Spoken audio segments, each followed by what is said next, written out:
Welcome. Today, we're focusing on Human Rights Day, a moment to reflect on the fundamental freedoms and dignity that belong to every person. We'll explore why this day matters, the challenges we still face, and how each of us can play a part in advancing human rights around the world. Let's get started. Let's start by asking a simple question. What are human rights? These are the basic freedoms and protections that belong to every person, no matter who they are or where they live. Take a moment to think about what rights you believe everyone should have. Then, share your thoughts with someone nearby and pair up to discuss your ideas together. This helps us connect personally with the topic before we dive deeper. Human Rights Day is all about recognizing a milestone, the creation of the Universal Declaration of Human Rights by the United Nations. It's a day to honor the basic rights every person should have, no matter where they live. We use this day to remind ourselves why these rights matter, and to celebrate the idea that dignity and freedom belong to everyone. It's a powerful moment to reflect on what it means to be human. The United Nations, or the UN, is an international organization created in 1945. It came about after the devastation of World War II, when world leaders realized the urgent need to protect basic human rights everywhere.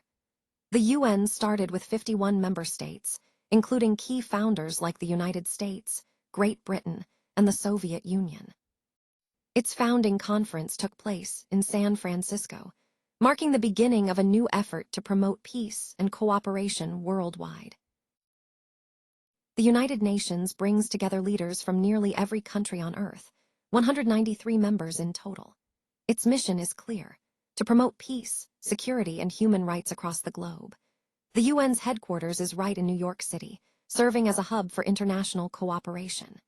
Back in 1948, the UN created a landmark document called the Universal Declaration of Human Rights, a powerful statement about dignity and freedom for all people. This is what the United Nations is all about. The Universal Declaration of Human Rights was created by a diverse group of people from all over the world.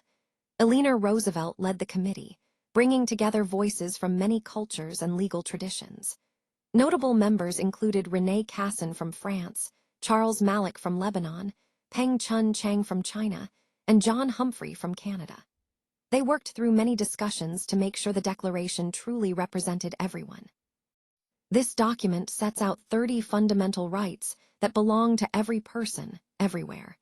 Today, we explore what Human Rights Day means in this context. On December 10, 1948, the Universal Declaration of Human Rights was adopted by the United Nations General Assembly in Paris. This declaration was a groundbreaking moment. It set a common standard of achievement for every person, in every nation. For the first time, it spelled out fundamental human rights that all should be universally protected. Today, it's the most translated document in the world, available in over 500 languages. Let's explore what this declaration really means. Human rights are called universal because they apply to everyone, everywhere, no exceptions. This idea is crucial. It means dignity and respect aren't privileges, but rights we all share. When we say human rights are universal, we're saying no one can be denied these basic protections. Let's take a moment to think about why that matters and discuss what it means in our own communities. This slide highlights some of the core rights declared in the Universal Declaration of Human Rights. First, it affirms that everyone has the right to be recognized as a person before the law, with equal protection under it. Then, it reminds us that every individual has the right to life, liberty, and personal security.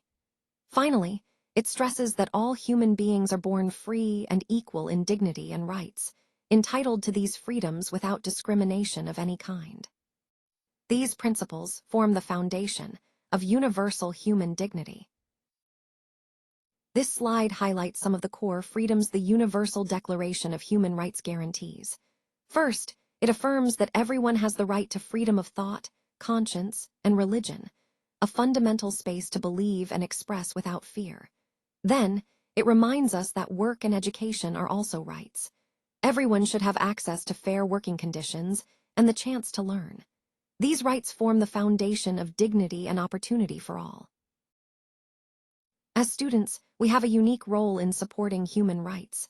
It starts with awareness, understanding the issues that affect people around the world and in our own communities. Then, we can take action, whether that's speaking up, educating others, or getting involved in causes that matter. Let's take a moment to think about the ways we can make a difference, both big and small, through our choices and voices.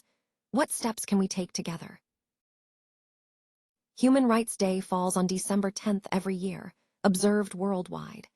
It's a day dedicated to learning about human rights through talks, cultural events, and meaningful discussions.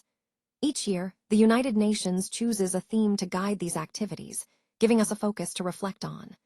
Around the globe, communities come together to celebrate, educate, and inspire action for human dignity and freedom. Let's explore how different countries mark this important day. Human rights are the foundation of a peaceful society. They protect our dignity, ensure fairness, and create trust between people. When everyone's rights are respected, conflicts are less likely to escalate. Let's take a moment to think about this together. Why do you believe human rights matter for peace? Turn to someone nearby and share your thoughts. This conversation helps us connect ideas and see different perspectives. Today, we're focusing on Human Rights Day, a moment to reflect on the rights that belong to every person, everywhere. We'll explore when the Universal Declaration of Human Rights was adopted by the United Nations, and who led the effort to draft this groundbreaking document. Finally, we'll look at how many rights are actually listed within it. These questions help us understand the foundation of human dignity and freedom worldwide. Let's dive in. That wraps up our discussion. We've looked at the adoption of the Universal Declaration of Human Rights in 1948, with Eleanor Roosevelt playing a key role. Now, it's time for a quick exit ticket to check what we've learned. Thanks for being part of this journey. This video was created with SlideSpeak. Visit SlideSpeak to turn your presentations into engaging AI-narrated videos.